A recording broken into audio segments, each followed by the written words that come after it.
continue a wonderful time of reflection and reminiscence of people who were there, who were part of the process, part of the union, part of this journey together. And I know that beyond the reflections that we're going to hear from Don and Dave, there are many gathered here who also have reflections. And so this is going to be an opportunity not just for dialogue or serial monologue. I'm not sure exactly how this is going to go.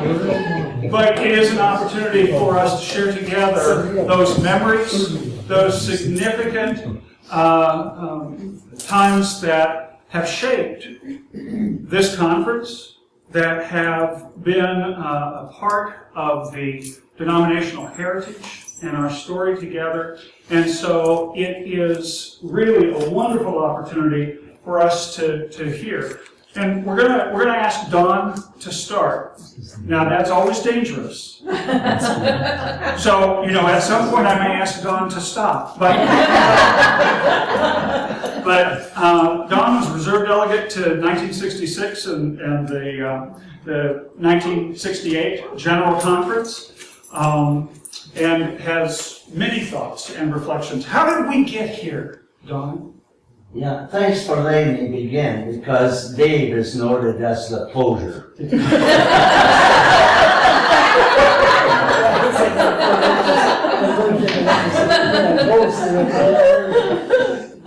One of the things that struck me when we were reviewing our history, you caught the name, I think it was Henry Bain. Was that the one? Yeah. Henry Bain? Is that his name? But Martin Bain, Henry was the son, you said, Martin Bain. I was really amazed. Martin Bain was a Mennonite. And he is the one that heard Otterbein preach the sermon and come up with the idea, we are brethren. So he said, we are brethren at the end of that sermon. Now, hold in mind, when Norma and I were serving the church in Madison, which was the EUB church, and it was downtown on the corner of Johnson and Wisconsin, and now the First United Methodist Church sits on the most sacred property there is in Madison. And I always keep telling those preachers that pulpit in First Church of the United Methodist Church sits about right where the pulpit of the EUB church was. Cool. So I have to always get that lick. But when we were there, all of a sudden one Sunday morning, we had about 4 or 5 Mennonite people in our congregation. And I was amazed at that. And the fellow's name who came and led it all was Theron Schlebach. I remember that name. I can't remember many others. I remember that one. And he was a history major. So he knew the Mennonite history relating to the EUB church. And he is the one for about 2 or 3 years kept bringing people of Mennonite faith into our church downtown to worship with us, and what a joy that was. And then he wanted, I don't know if he ever came west when you were around. Did you ever meet Theron Schlebach? I don't remember that. No. Okay. And he wanted to go back to Goshen, Indiana, to be teaching in the history history department there. So anyway, that's a sideline. It's nothing to do with our union at all. But It does with its beginning. yeah, probably so. But my memories are going to be about the union. And it starts really with 1966 as far as I'm concerned. And that was when I didn't know much what was going on before that probably you think I don't know much about what's been going on after it. That's all right. But that was the easiest general conference I ever went to. It was, we were living in Racine, and so Norma took me down to the train station. I got on the Northwestern, down to the Northwestern Depot, picked up my suitcase, walked over to the Conrad Hilton Hotel, got my room, down the elevator, and started sitting in on the conferences. That was the simplest one I was ever at. But it was rather dramatic, because you can imagine the Methodist conference going on, general conference, the EUB general conference going on. There were just swarms of people. And of course, the whole thing that was taking place was the dialogue supposedly back and forth, not in the same room, but from one room to another, from a room back again, until finally we hopefully had something of a plan of union that was going to be worked out to be voted upon 2 years later, or approved 2 years later. So what was battling out? Well, you've heard it already. The one that the EUBs were holding on to was the election of bishops, and that it would be done every 4 years. And I've often reflected on that as to why we really held on to it, and the more I reflect upon it to this day is for the very purpose of accountability. One of the lacks that I probably see within our United Methodist Church up to this point is the whole matter of accountability. How do we hold pastors, and that includes bishops, into account, to be accountable? And it came to bear when I was watching the re-election of our 7 bishops at that time. You talk about the bishops, in conferences. Our Bishop Heininger was responsible for 7 conferences. You talk about Including Europe. Including Europe. So anyway, here this election was going on through. Bishop Miller, who was one of them to be re-elected, and who stood shaking hands with Wick at the Union in 1968 over the table, clarifying the EUB and the Methodist Union. Bishop Miller was up for this re-election. Now, how do you think he felt? Because he was really in favor of the Methodist Union with the EUBs? How do you think he felt after the first vote was taken and all the other 6 were re-elected and he was not? And he had to squirm on his chair for another 2 votes when finally he was re-elected. What it said to me was that yes, the people in that general conference had an opportunity to voice themselves as to how they were feeling about accountability. Yes, he was re-elected, and he continued on. And of course, the other one was about district superintendents. I think the delegates of the EUB Church really tried hard to get that through, but they did not. And it's sort of interesting to see maybe what is going to continue to happen in our denomination. Who knows where this is all going to go. But the one or the 2 things that we did hold on to, one was the name. And there was that pursuing, and you're going to get into that more tonight. But I think even the name Evangelical Methodist was tossed around for quite a bit, as well as United and so on.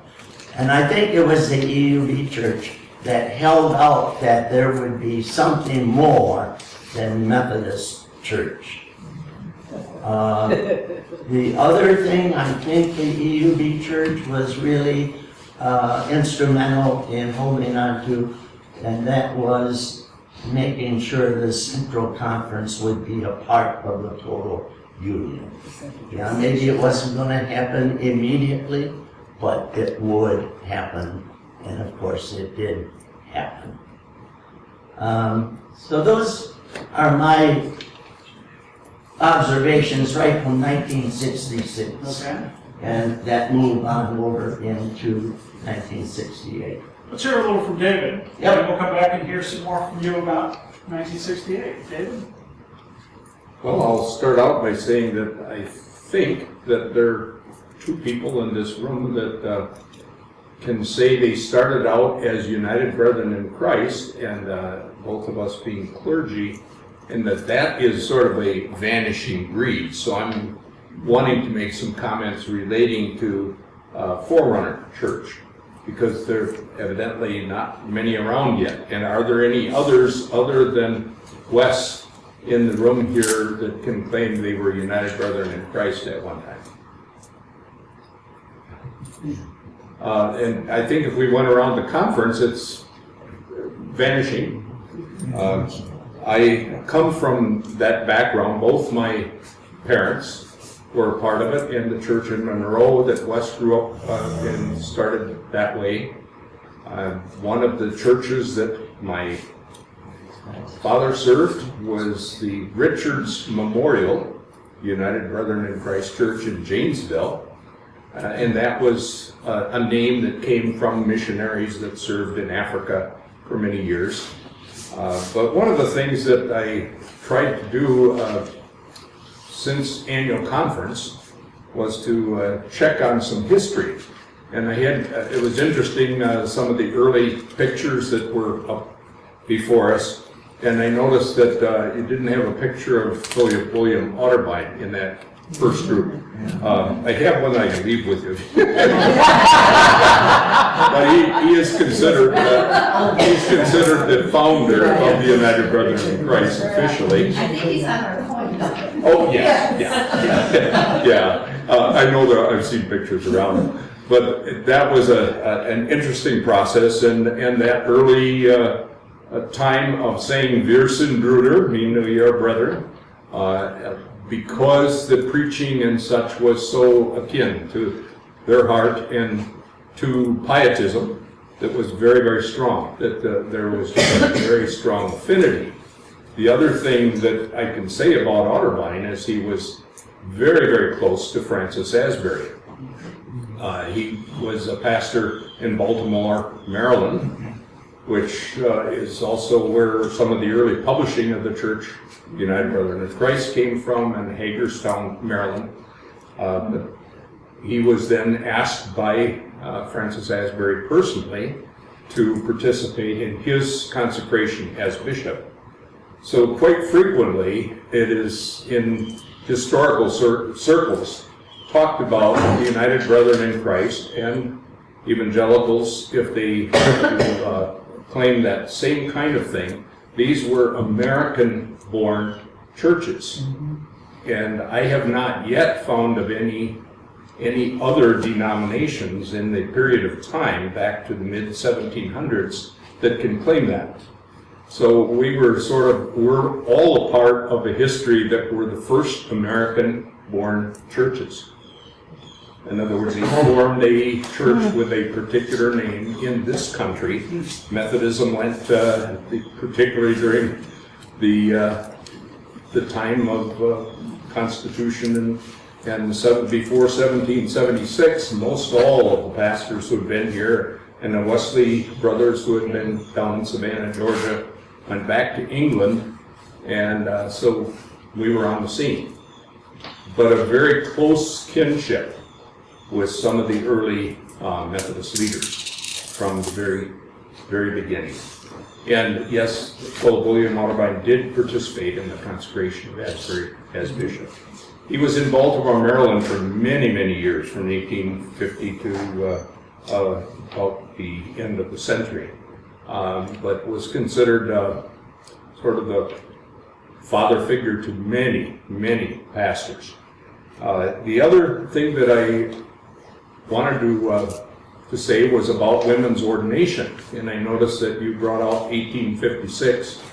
Well, in looking at some of the annals, and I had the advantage of having the Historical Society and the EUB archives in the seminary that I attended, there are records of women being ordained in the United Brethren in Christ Church in 1848 and 1850 in Kansas and in Indiana. So those are in various records.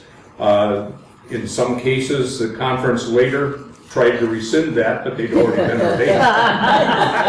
But those were the earliest. So my knowledge, unless I find out differently, they were probably the earliest women ordinations that took place in this country. I come from a family that had a lot of women who were very strongly a part of the church. One of the things that I brought to Lynn's attention earlier, I found a centennial edition of what is called the Old Telescope Messenger. This was the voice of the United Brethren in Christ Church for many years. No, I mentioned centennial edition. It had been in process that under that particular title for 100 years. Was from 1834 to 1934. And one of the things that I did not know while she was alive was an article, and by the way, I can leave these if anyone's interested in reading them. This is a picture of our editorial assistants at the 1934 time. And this edition covered 100 years of history of the United Brethren in Christ. My mother's twin sister, my aunt, Minnie, is in the middle person. I did not realize that she was one of the editors of the Telescope Messenger until after her death. But women were a very strong part of the leadership of the church from the beginning. Most of the headquarters and publishing were in Ohio, but started out in Hagerstown, Maryland, in the basement of a church. But in both the evangelical background churches and the United Brethren, publishing was very, very important early on. So that hymnals, many of them in the German language, and papers were very important. And to find even the editorial writing and the way that they were printed. The Telescope Messenger, by the way, for 100 years was a weekly paper that went to all of the membership of the church. And we talked about membership and so forth. One of the articles in here was the United Brethren in Christ reaching the 750,000 member mark early on in its history. And it speaks about some of the real large churches that were, through growth came about. Not much of that in Wisconsin. Monroe was one example of one that would be considered a town church or city church. And well, there were a couple others in the Wisconsin conference, but most of them in the United Brethren in Christ were small. Richmond Center is another that was a larger city church. That's just some of the background that I have. My mother had her what's called a quarterly conference license to preach. She did not have full seminary. She met my father when he was in seminary in United Theological Seminary, formerly Bone Break Theological Seminary, and that was a union of seminaries, Evangelical School of Theology in Reading, Pennsylvania, where Albright College was located, had joined prior to my being there. My wife and I also had the opportunity to graduate from Westmar University, which is one of the few remaining remnants, and now it no longer exists. It went out of existence in the 1990s. But York College, which was a former United Brethren in Christ college in York, Nebraska, had joined with Western Union College in Le Mars, Iowa, prior to our being there. So it was one of the last of the Western United Brethren in Christ colleges that we were a part of. There are several others that are still going strong in other parts of the country. Otterbein College, of course, in Westerville, Ohio, is a very strong continuing liberal arts school. And David, who was Bone Break? Bone Break, the family originally came from Kansas. Kansas had some fairly strong conferences at one time, but my understanding is the money in the family came from Kansas big wheat farmers in Kansas, the Bone Break family.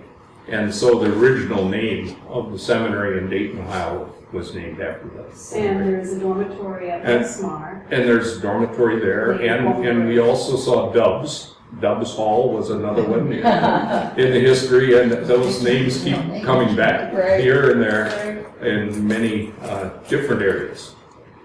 I think that, I don't want to go on too long, but are there questions that anyone here would like to Tell us a little bit about how you were feeling at the time that the merger was being discussed. What was going on in your head? What was important to you as all this talk of bringing Methodism and the EUB traditions together? It seems like I've been a part of mergers all my life, which is okay. So I kind of grew up thinking about that. And I mentioned the colleges, the seminaries, all of them were mergers from the past. My mother was extremely, I would say both parents, but particularly my mother was very ecumenically minded her entire life. So she was instrumental in starting what is called Church Women United in 3 different cities that we lived in her history. Janesville and Eau Claire being two of these. But that part of my life was seemingly a natural part of being the church. Get together with other people and do what you can together, and that would be a good thing. I was kidding a little bit about closing 3 churches in the first assignment. I was so young and foolish, I didn't know what was going on. But you saw the list before us this morning of the number of churches in the Wisconsin Conference who wanted to become United Methodist churches prior to 1968. And we were about 19th on the list in Lake Mills. So we formed it in 1967. And it was a combination of 4 congregations.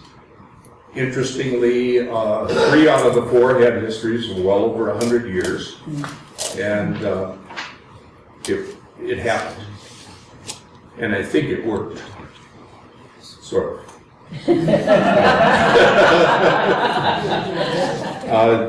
That's a part of who I am. So I felt like the movement toward union of the EUB Church, first of all, was a natural part of living, and that it would happen.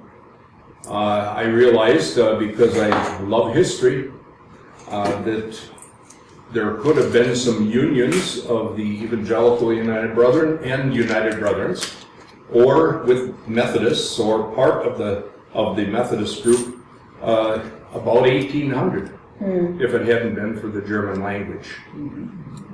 I was the first pastor of my first parish in Wisconsin that could not preach in English and German fluently.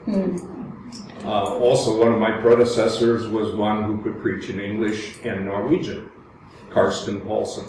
And he had a son, Robert Olson, who also was a part of our conference, originally from Stoughton. And have had friends all my life from the Italian mission churches in Wisconsin. Getting together would not seem to be a barrier for me. It's just how are we going to do it?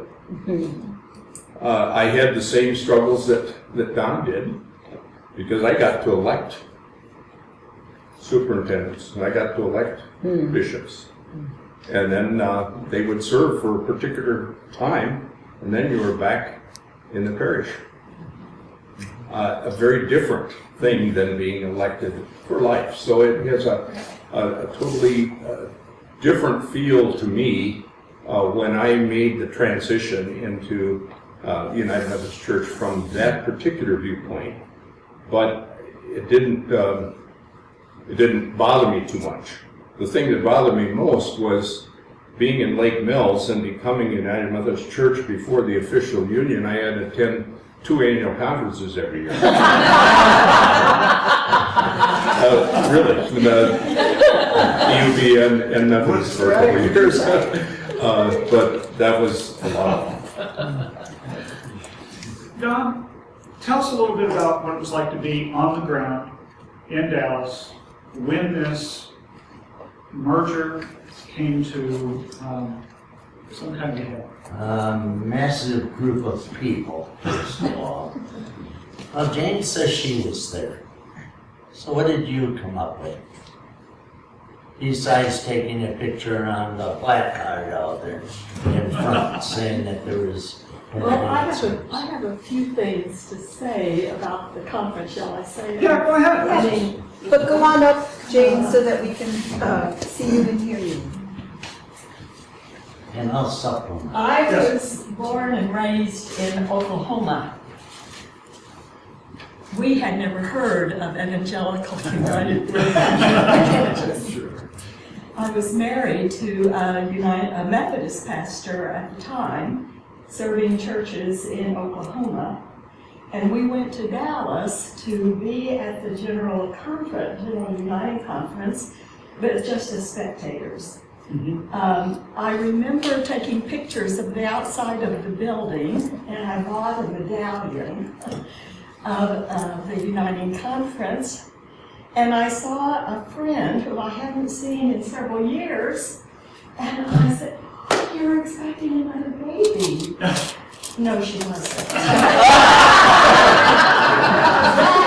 That is what I really...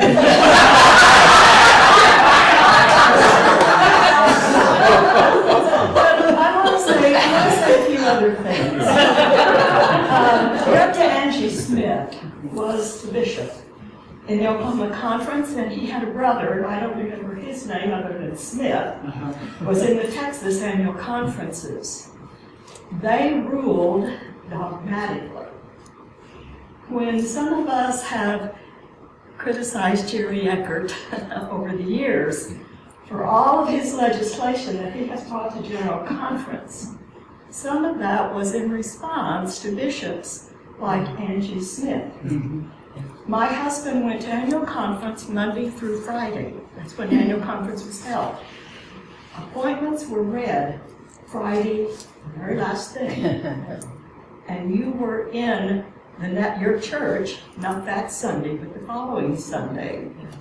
And you did not know where you were going.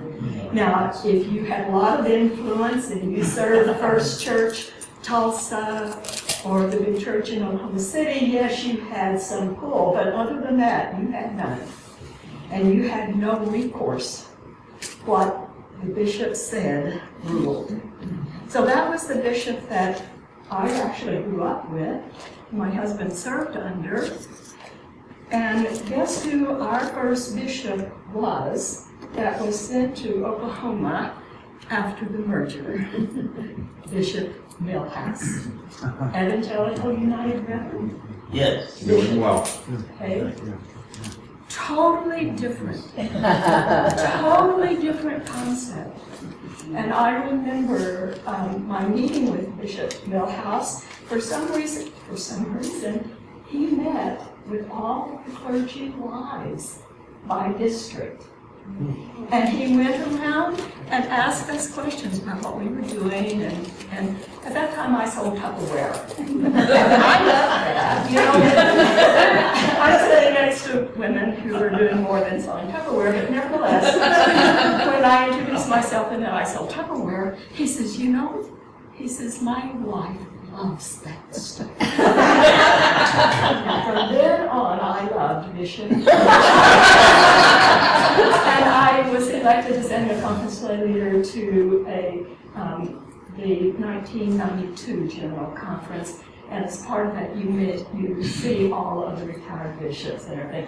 And I got to see Bishop Milhouse. And whether he did or not, he said, I do remember you.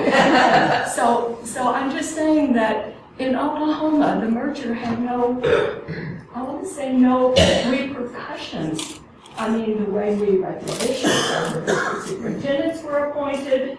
I mean, we kind of felt like that you all were just kind of taken in, that there was, you know, the merger, but I have a different perspective. But I'm glad it's not United Methodist, and I'm glad I'm among Evangelical United Methodist pastors. Thank you. Thank you, Jane. You raised kind of an issue that, you know, this felt kind of normal, it just came about, you took them in. In preparing and in reading, looking back at this road, not everybody was totally comfortable with this whole concept. There were anxieties, there were fears, there were some deep feelings about things being lost or things being changed. Could the two of you share a little bit of what you remember of kind of the anxieties that went along with this process? I think some of the anxiety that I felt among our parishioners was the fact that of losing some of our evangelical spirit.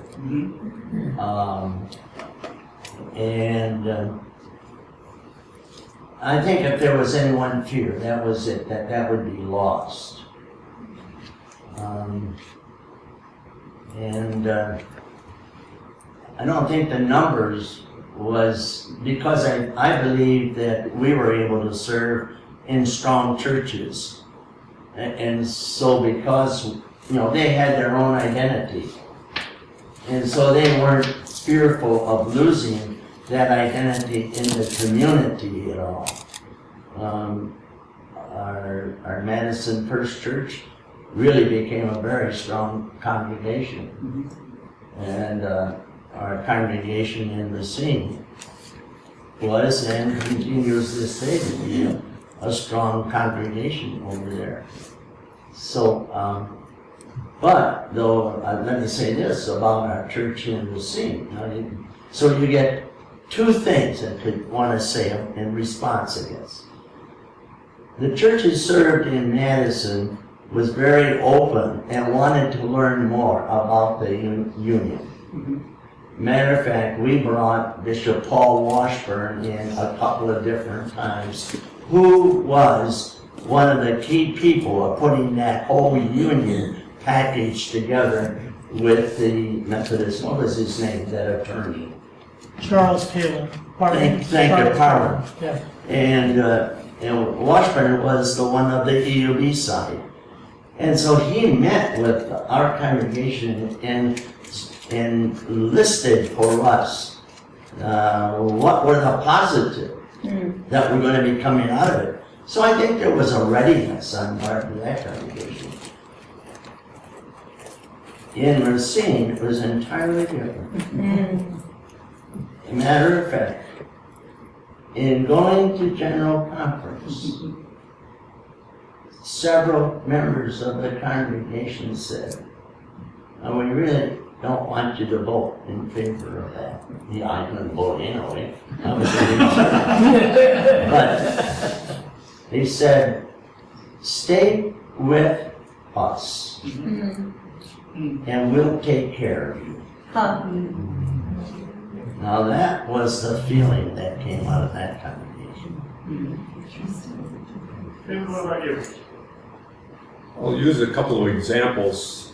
When I was ordained, I got received from a pastor in the conference a home communion set that was hers. Some of you remember Mady Richardson and Sarah Mauer, a few who served their entire careers in the Wisconsin Conference as pastors.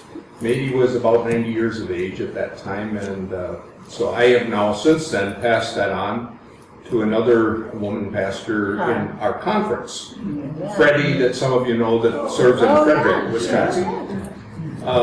But that happened. My dad's youngest sister was also married to a pastor in this conference, Lauren Outkelt, for those of you who might know that name.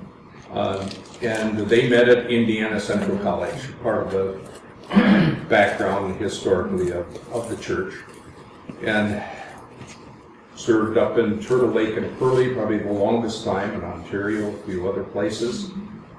What I'm saying is that I grew up in the EUB tradition up until the merger with the 1968 merger and the conferences going together, knowing where every pastor served in the conference every year, and most of their families and children, because of the camping program and conferencing program and the assembly grounds program, including La Crosse, Chetek, Whitwin, many places, Forest Assembly Ground in Forest Junction, many places like that. You got to know the whole family, and there were sometimes a week when everyone would go, and we'd all meet in the tabernacle.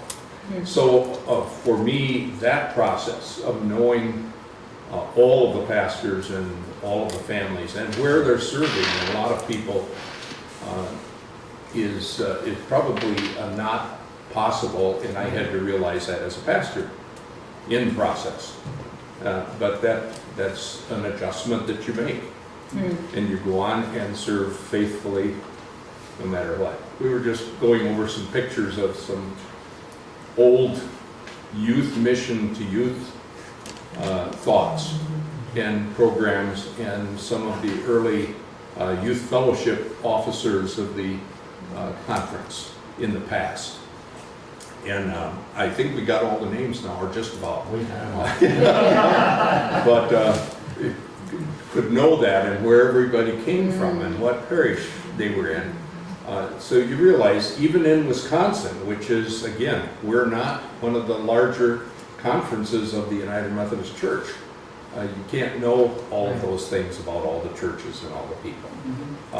Where one of my brothers is in Ohio, you know, they finally ended up with 2 conferences. For a long time it was 4, and we're talking about 1,200 and 1,400 appointments in each of them, and big churches.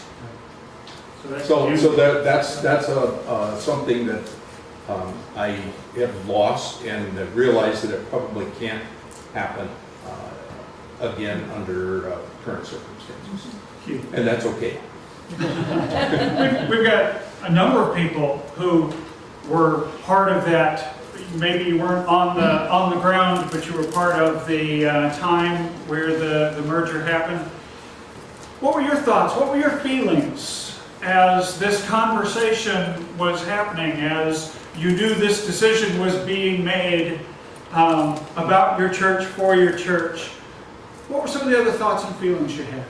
I was 14 in 1968, and so it was my year to be confirmed. And that was our identity. We grew up, well, some of you know Oak Creek now is much more, we've got IKEA around the corner there, you know. So it's grown up a lot from the farming community that it was when I grew up in it. And that church was our identity. And so we didn't know all the background things that were going on, but we had the choice to be either the last EUB confirmation class or the first United Methodist. And of course, we took the last. be. I mean, it was who we were. It was the center of our lives. We had nothing else to do in that except for our youth fellowship group and our, our things there. So Thank you. That's great. Yeah, I'll kind of agree with that. I was about 16 at the time, thinking, you don't like change. Who likes to change? You're afraid of that change. And I remember thinking, as I saw it on TV and everything, I don't want to belong with the Methodists, And so you kind of are holding back, but that's the way it's going, so you go. Okay. All right. Yeah, Steve? I grew up in what those days was known as the Rock River Conference in Northern Illinois, and I was like Jane, when they said we were going to unite with the Evangelical United Brotherhood Church, we all said, what's that? Because there weren't any right around us, but the memories you were bringing back to me was I was part of the last entering class at Garrett Theological Seminary. We merged or united with Evangelical Theological Seminary in Naperville. So I was up on the North Shore of Chicago, and there was all sorts of stuff. And one of the things that struck at the time, they did very intentional things about trying to bring the student bodies together, but a huge level of mistrust, because the folks up in Evanston were all considered to be liberals and sitting on the campus of a Big Ten university. The folks down in Maple Grove were all considered to be conservative, or stereotyped that way, sitting on the campus of a church-related college. And it was very interesting to go through that. Once the seminaries came together, there was a very different realignment that happened within the faculties and the student bodies. Which brings me to my question for you folks and the other people that were there at the time here in Wisconsin. How soon and what efforts were being made to try to get the clergy to get to know each other once it became clear that union was inevitable? Because I think union was pretty much known to be inevitable, as early as 65, 64, somewhere in there. I mean, it took a number of years, and there was lots of groundwork being laid. But it became obvious well before 68 that this is where we were headed. That's why Dave Brice did what he did in Lake Mills. It was going to happen. So what were they doing up here to try to get the clergy to start to get to know each other some?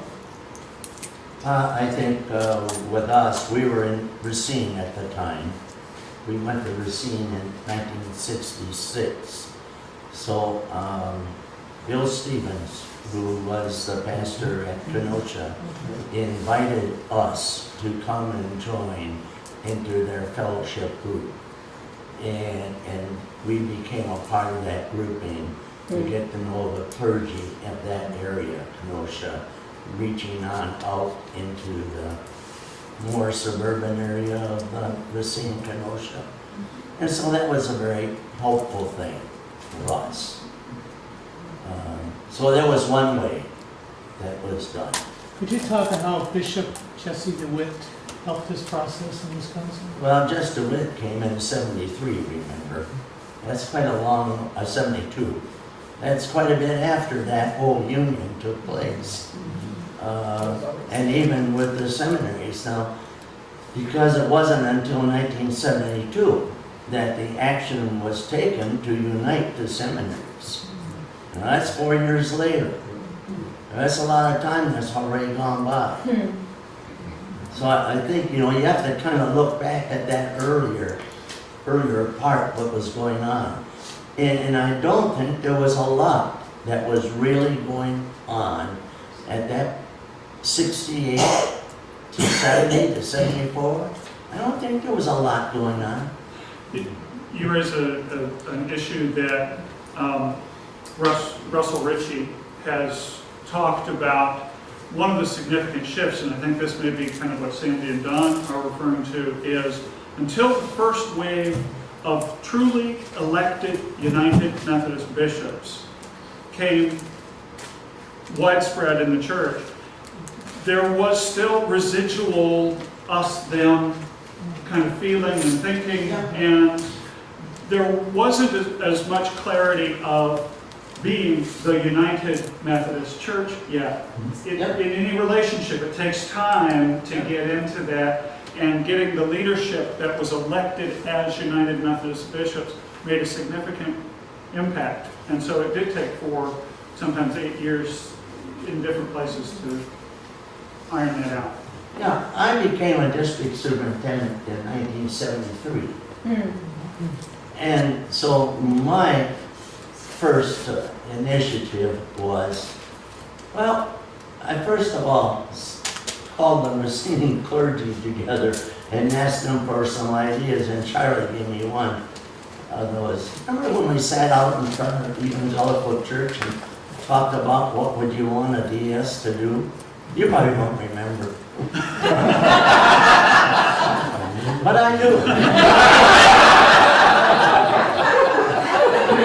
But I do. And one of the things that came out of that meeting for me was the way to become acquainted in the district. And you guys really helped me with a lot of ideas because I didn't know the clergy that I was going to be working with. And so one of the things that came out of that group is visit in those congregations as a worshiper. Do not go to preach because you don't have to hear them preach. You go and see how the preacher is preaching to the congregation. And so that was one of the things I did. And I did not preach in a district unless there was a note burning or a fire or whatever. That would be it. And the second thing you said, not you, but the group, said, you know, sometime instead of, what was it? Some great idea you had, was in a way to invite the clergy and spouses in for dinner. And so one year, Norma and I did that at our own expense, brought all of the clergy and spouses together on their anniversaries. And we met in a restaurant where they could order what they wanted. And oh, did we hear stories. Yeah, it was just amazing. Matter of fact, let me tell you one. One of our retired clergy, I won't tell any name on that, but anyway, they just got married. You were supposed to talk about when they got married, you know, and some of the memories they had. And they just got married, and they were having their honeymoon at the Belmont Hotel in Madison. And of course, at that time, clergy had to buy their own coal or own oil and all of that. And here the clergyman was going over some figures and so on, and his wife just came ready for bed with her lingerie and all ready, and he asked, do you think $15 is too much to offer for the coal at the parsonage? Well,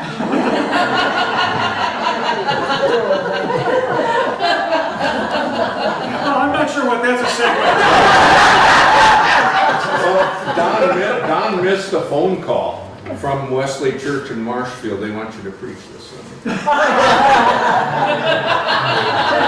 Maybe everyone is not aware. That's where you want to go. Well, Just wanted to ask again, anyone else have memories of that time you want to share? Mine are kind of clouded, but this was in 1965, prior to the murder. My late husband was an EUD pastor. We were in Watoma, but he was appointed to Beloit. That was a very small white church, and I don't remember, it probably was closing because it was unsafe, or whatever. So, okay, they thought they would do the merger sooner. There were 2 Methodist churches, as I recall, big one downtown and one on Prairie Avenue. So we started worshiping supposedly together in the Methodist church, and it didn't work. there were people that were unhappy about it. Mhm. So what happened was the Methodist Church on Prairie Avenue stayed there. The other part of the congregation met in the YMCA until a new church, 1, 2, 3, 4 Prairie Avenue, could be built. And that was part of the mission, EUB at the time, which is now Methodist. And there were some Methodists that came to the EUB, but it was not real pleasant. Okay. Lucy? Our memory is of Watoma, because we came there 3 years after Bonnie left. And actually it was 1968 when we came.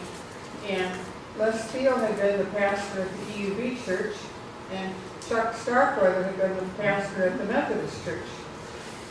And there's an article, it's maybe over in the display, I haven't been over there yet, but merging the two churches in Watoma was quite a trick, because the Methodists voted yes, they would do it. The EUBs voted no, we won't merge. We don't want to go way over there. It was 4 blocks away. And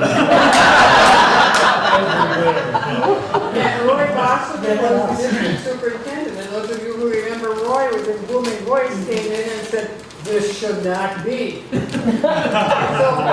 so they merged. And so both pastors left, and we came in. It was pretty interesting because the EUBs did not want to be swallowed up. The Methodists did not want the EUBs taking over. And the EUBs were more active than the Methodists, so they don't want them taking over, get to work and do something. And so it was a pretty interesting few years, but it did happen. You also talked about how pastors got to know one another.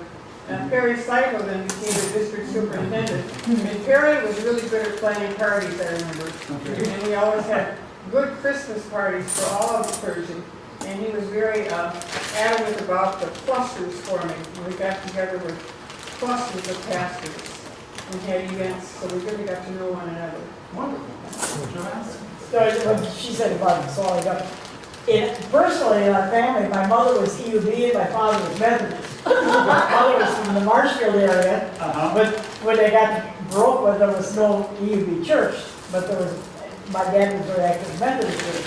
So, you know, that 5-year Methodist, the mother's brother, when we were talking about the virgin, he said, "We are not virgin, we're being swallowed up." he was very adamant that they had the whole Bible. His son was not going to be a Methodist minister, but he was.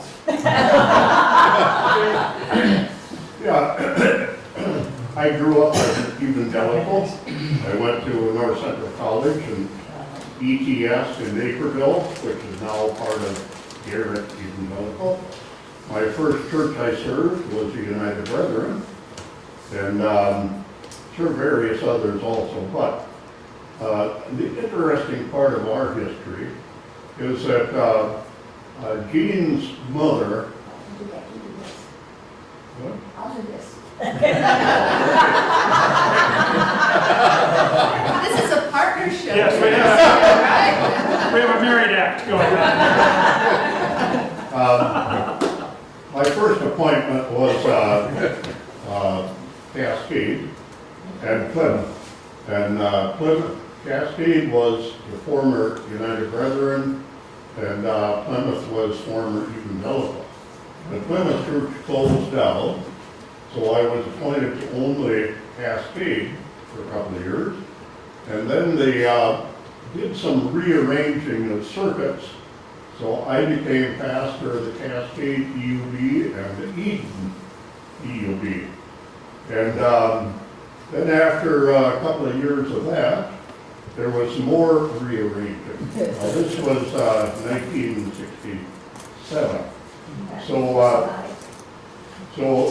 I became the pastor of the Cascade EUB and the Waldo and Hingham Methodist Church.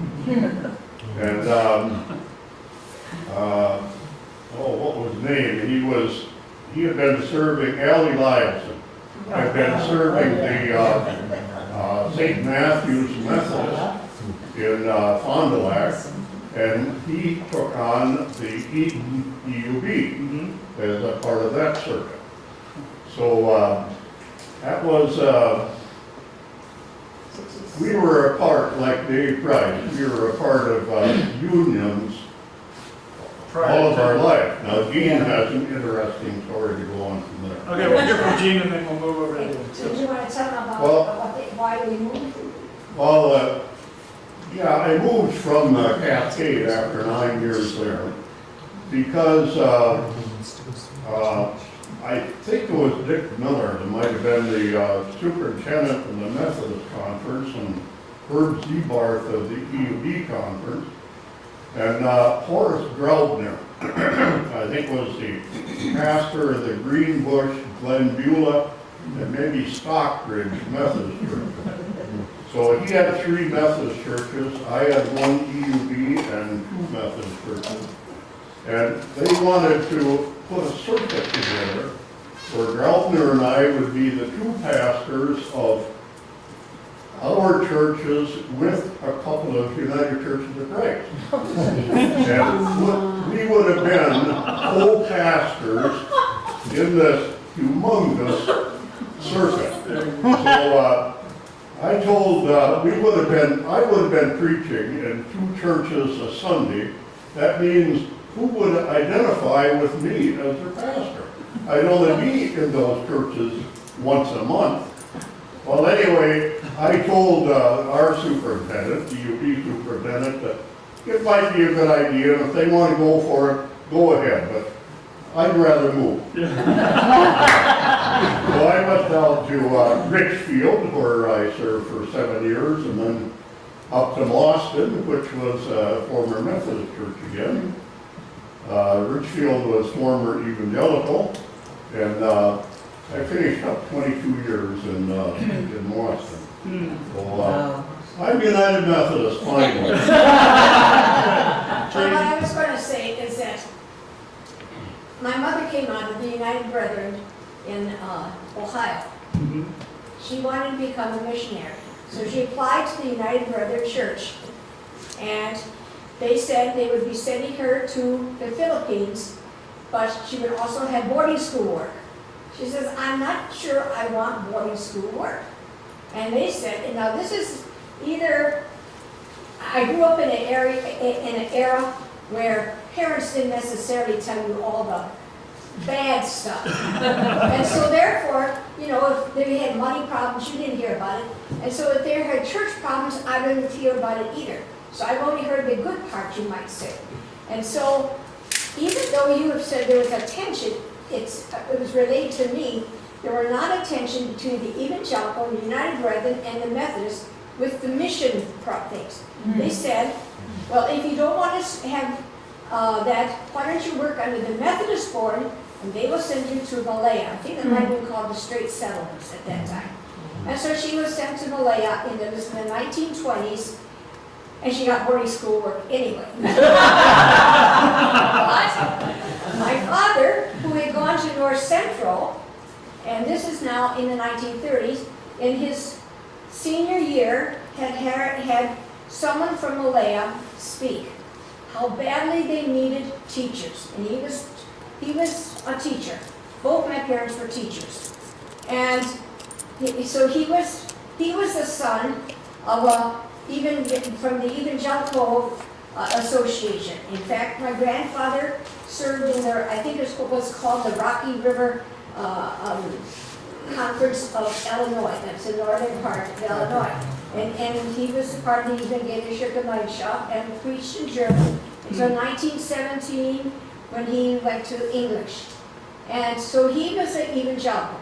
So he was sent to Malaya to teach with this thing. Well, after they met and got married in 1935, they decided, we are both working under the Methodist board. So why don't we just both become Methodists? And so they did.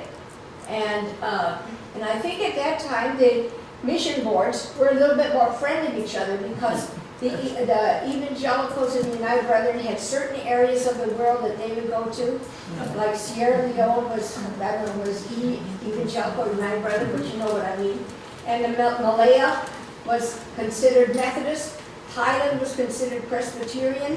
They sort of divvied up the world that way. And anyway, so I was brought up Methodist. Then they encouraged me to go to North Central when I came back because I think they wanted me to be closer to my grandmother who was living at that time in Itasca. So I went to Naperville and fell in love with an EUB pastor, evangelical, United Brethren. And then, of course, then eventually became United Methodist. Now, I have relatives who are evangelical United Brethren, and especially the ones from Ohio. My Uncle Harold, Aunt Jeannie, and my cousin Judy were very, very careful to say, we are United Methodists. And you say that. And I can remember at my cousin's funeral, who she happened to live in Arlington Heights, and the funeral was in Arlington Heights, Illinois. The pastor said that when she moved in, I don't know whether it was that afternoon or was it the next day, but it was before the Sunday she was going to preach. My cousin Judy went over to her house and told her, now remember, we are United Methodists, and if you get up and just say, the Methodist Church, I will correct you. Thank you, Judy. I thought I saw another hand over. Yes. I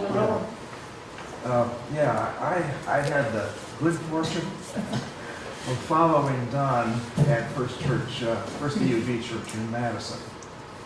This was in 1966.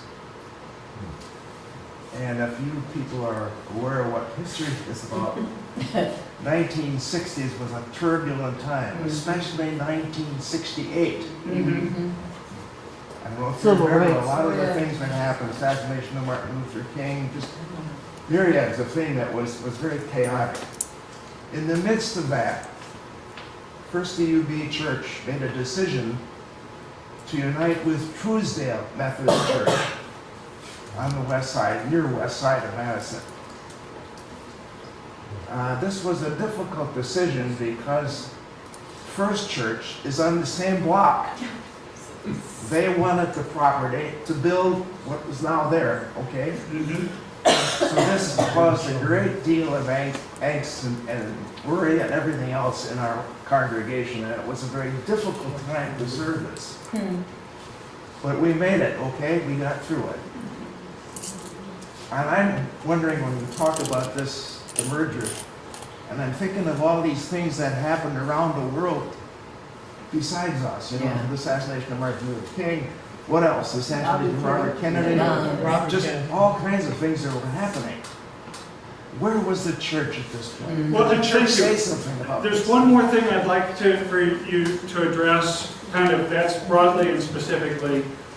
This conversation didn't just happen in the few years. It had been from the late 50s. We had seen the Korean conflict. We'd seen going into Vietnam. We were part of the civil rights movement, the John Kennedy assassination, and then the movement to Martin Luther King. Race relations and the issue of the central jurisdiction and racial equality was critically important in these conversations of merger and the way forward. Where were the two denominations in some of this social upheaval, and what was the conversation like in addressing those things? I think Altler was the preacher for the Uniting Conference. He was, yeah. And I think Altler knew what he addressed in his message with that as a backdrop of the turmoil of the day. But I don't think he just confronted it head on. No. But he spoke to the point of the fact that we need to be all-inclusive. Our mission needs to be broad to bring all persons in. We need, another point that he made, if I remember, was the fact that we need not and dare not lose our evangelical spirit. And there was the one other point, and it escapes me right now. But I think he addressed it in a way for us as a church to be aware of what was happening and not lose our perspective in meeting the demands that were there to bring about a uniting, a unification, a strengthening of relationships. Individually, as conferences together at that point, I'm not sure how much we, in Wisconsin, for instance, really addressed it. Somewhat. That was probably one of the most difficult things for me, is that the central conference continued. I've been opposed to that probably from my inner brains from the very, as long as I can remember. My mother told stories about the Underground Railroad and so forth in Ohio, and the Ohio River, and then we lived in Janesville, which some of you know was another one of those big entrance points of the Underground Railroad. And so that was a very difficult thing. I've grown up my entire life saying that's wrong. I also studied history and knew what all the Methodist church groups had in their struggles back and forth.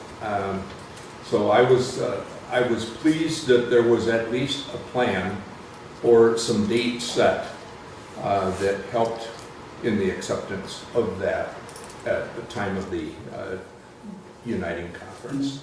So that was probably a very difficult thing for me to say I'm a part of that.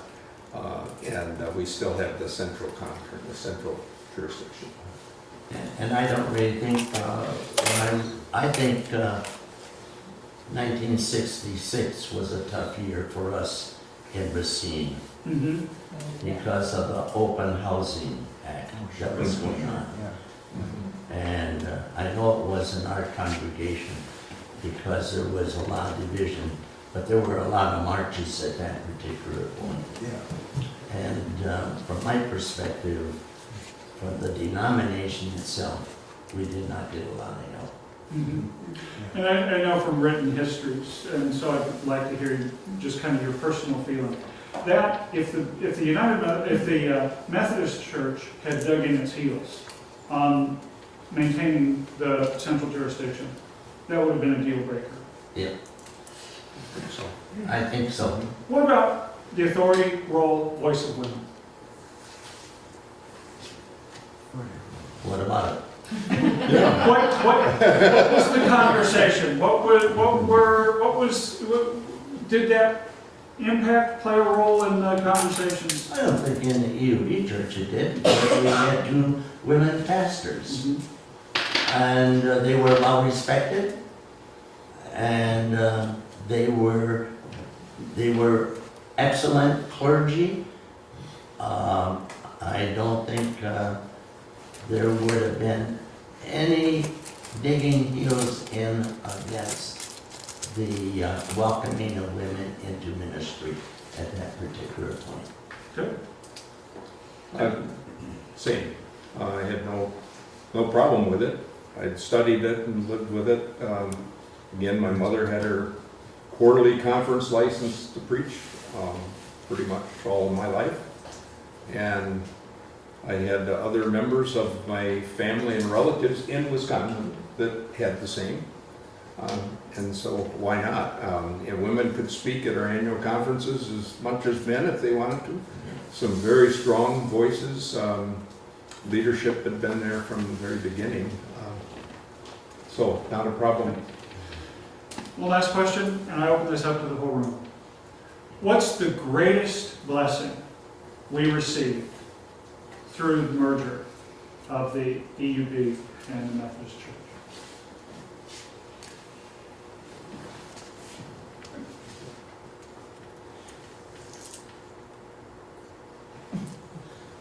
Being a United Methodist woman, I was a part of that very first merger with United, and I don't think we sensed as much struggle. It seemed like that pulled together very well. And I think that's the reason that some of the merger happened as it did, because of the women. Okay. I think it was a focus on mission of outreach. That probably certainly enhanced us in the EUB churches. I think one of the things out of that uniting conference that still stands in my mind is watching the processional of persons walking down that aisle, carrying the flag of their country, of every mission where an EUB or a Methodist church was performing mission. And that processional just continued on and on and on. What a sight that was.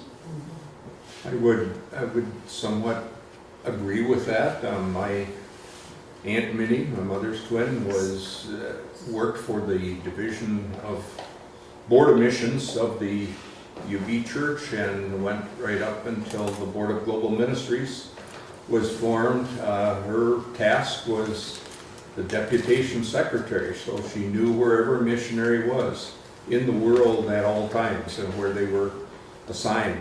And that gave so much more power. And if I remember right, in 1968, 160 flags were marched. Mm-hmm. So our church was active in mission work in 160 countries of the world. Very powerful. Another thing that I think was a blessing, no longer happens, but the School for Ministry or Pastor School that happened in Appleton for many years. A time, for real camaraderie to happen, but some of the best scholars from the world were there, and just a great sense of getting together. Sometimes as many, for the lay people here, as many as 350. That was about the peak. Clergy would be there for several days, not in an annual conference session, but able to share on a 24/7 basis if they wanted to. Very, very helpful. This is great. Sandy laid a wonderful foundation of our history. Thank you, and thank all of you for adding layers and textures to this story that touched so many lives. Don? I think another question is here. What is it that we in the United Methodist Church now today need to address? And to me, one of the things that we as a church need to address is the itinerant system. The whole matter of itineracy. What was itineracy for? Mm-hmm. To move the church west. We needed to get pastors reaching out to the western part of our United States. I think our itineracy today is in a little bit of a difficulty and needs to be looked at. Okay. And I'm glad I'm not going to be around. Let's give Don a hand, Dave.